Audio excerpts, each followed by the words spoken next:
Kriza v letu 2008 je imela velike posledice prav v jeklarski industriji, 55% upad trga.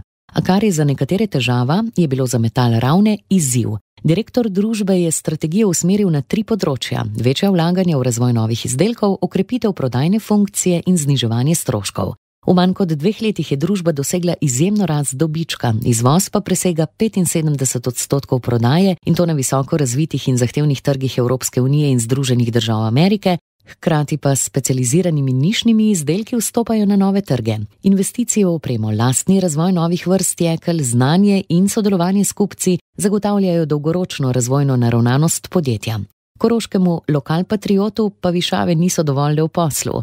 Lani je z odpravo Koroška 8000 osvojil himalajski 8000-ak Broad Peak, 12. najvišjo goro sveta. Andrej Gradišnik.